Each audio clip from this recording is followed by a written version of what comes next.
Kalau kita mau cari kekurangan orang lain, pasti ketemu.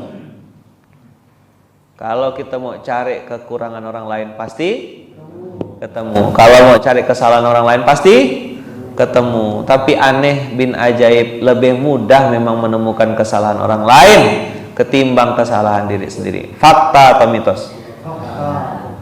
Mana yang lebih mudah? Menemukan kesalahan orang atau kesalahan diri sendiri? Kenapa menemukan kesalahan orang lebih mudah? Catat baik-baik, karena kita dibantu sama iblis, dibantu sama setan.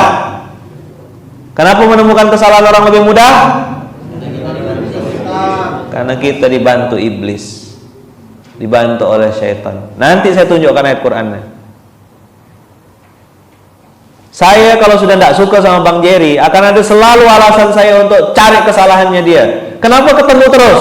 Kenapa kenampak terus? Kenapa ketengok terus? Karena memang saya sedang dibantu oleh iblis. Lama-lama saya yang keiblisan, saya yang kesetanan. Casing luar syar'i, casing luar islami, casing luar kayaknya sedang berdakwah, merampok, kita lagi kesetanan, kita lagi keiblisan. Ustaz marah ke? Enggak, lapar. Tadi malam lupa makan. Jelas? Clear? Jangan pernah tertipu sama casing, karena Abu Jahal itu pakai gamis juga. Pakai bahasa Arab lagi Abu Jahal, bukan bahasa Melayu dia. Abu Lahab pakai bahasa apa? Bahasa Arab Abu Lahab itu. Ubaidillah bin Salul itu, tokohnya orang munafik itu, sholat di belakang Rasulullah, sama-sama Rasul. Apalagi yang tidak sholat sama-sama. Maka tadi saya bilang, kenapa kita lebih mudah menemukan aib dan kesalahan orang lain? Karena sedang dibantu sama iblis. Kalau Ustaz ngomong gitu, emang ada dalilnya? Ada lah. Pasti ada. Tidak mungkin saya ngomong kalau tidak pakai ini. Kan antum kenal sama saya udah lama. Ada yang udah kenal saya lebih dari 2 tahun? Ada nggak yang kenal sama saya sudah lebih dari 2 tahun? Banyak? Ibal berapa tahun kenal sama Abang? Abang kakak semuanya yang selama ini kenal sama saya, setiap saya ngomong saya selalu sebutkan enggak nomor suratnya, nomor ayatnya, nomor suratnya, nomor ayat. Kenal, sebutkan enggak? Berarti yang saya sebutkan itu bukan apa kata saya, apa yang Allah firmankan dalam Quran. Nah, abang kakak yang baik yang dirahmati Allah, dengarkan baik-baik, ini poin penting, pelajaran mahal. Usikum wa ya nafsi bitaqallah, saya sedang menasihati diri saya sendiri. Teman-teman hati-hati. Kalau kemarin kita bicara sunnatullah, kita bicara apa kemarin? Sunnatullah. Kita bicara tentang penyakit merasa rendah akan ditinggikan, merasa rendah akan merasa tinggi akan direndahkan, merasa rendah akan ditinggikan, merasa hina akan dimuliakan. Sunnatullah. Dan pagi ini saya pengen nyampaikan kepada abang kakak semuanya, hati-hati dan waspada. Apa? Catat besar-besar. Jangan salah pilih musuh.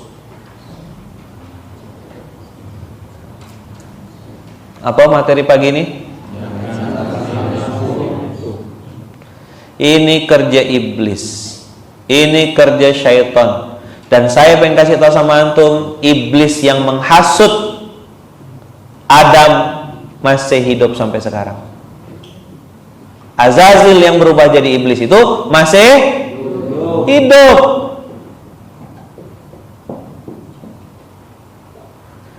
Dan saya pengen sampaikan juga teman-teman, Habil dibunuh oleh Qabil, ya kan? Itu ada yang bisikkannya, ada yang menghasutnya, dan yang menghasut pembunuhan pertama di dunia itu juga masih hidup sampai sekarang.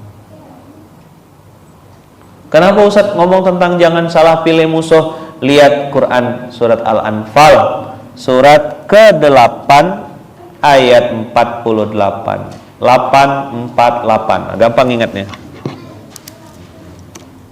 848. Jangan salah pilih musuh. Ini brengsek musuhnya ini, kurang ajar. Kita jadi korban, antum diadu domba. Rangga berkelahi sama Denny gara-gara kuota. Lalu Denny tak suka sama Rangga gara-gara setiap makan jatahnya diambil sama Rangga, misal gitu. Ini berantem berkelahi receh hanya karena masalah sate, masalah pempek. Yang satu dapat 3, satu dapat 2. Saya pernah cerita kan, saya sama Ibal. Abang nggak mau. Di zaman dulu tuh, sekarang nih enak ya, bisa pesan-pesan. Zaman dulu tuh nengok kue ulang tahun. Siapa yang pernah kecil dulu? Ya, apa gitu zaman toh? Iya ya, zaman saya aja tuh nengok kue ulang tahun tuh, ya Allah, ngilernya gitu ya. Nengok ya, ada putih-putihnya gitu ya, bertingkat-tingkat. Nengok tak? Kalau nengok kue ulang tahun tuh apa rasanya? Alah, kayaknya bahagia benar. Sekarang dikasih makan tak mau kita, enak makannya. Dulu nengok itu kan, wah namanya gak budak kecil. Saya masih kecil kan, 3 beradik. Saya, Ibal, Mimif. Mamak belah 3. Begitu dibelah 3, saya nengok. Entah kenapa di pandangan saya tuh punya Ibal sama punya Mimif tuh lebih besar potongan kuenya. Lalu mulailah saya bikin strategi. Karena ngerasa abang hilang lah, abang nggak mau merajuk, maksudnya tuh merajuk biar dibujuk, biar dikasih lebih. Mama saya bilang apa? Bagus, abang kau tak mau, sini Bal, Mimip. Di bawah 2 yang jatah saya, 1 kasih Ibal, 1 kasih Mimip. Saya tak makan sedikit pun. Nyaman kau, kata mama saya. Rasa semenjak itu tak berani saya merajuk. Maka saya belajar itu. Hari ini gitu juga saya ngurus dakwah ini. Kita merajuk lah. Saya suruh ngomong di bawah pokok langsat sana. Kita akan terus jalan dakwah ini. Bergerak with or without you. Dengan atau tanpa dirimu kita akan jalan terus. Jangan ngerasa diri kau yang paling hebat. Kau tak ada. Patah tumbuh hilang berganti. Coba bilang. Patah tumbuh hilang berganti. Catat besar-besar. Patah tumbuh hilang berganti. Patah tumbuh hilang berganti. Belum patah sudah tumbuh. Belum patah sudah tumbuh. Belum hilang sudah ada gantinya. Belum hilang sudah ada gantinya. Jangan kira kalau tidak ada kita gerakan dakwah ini mati. Salah besar. Ada atau tidak ada kita, dakwahnya akan terus dibela sama Allah.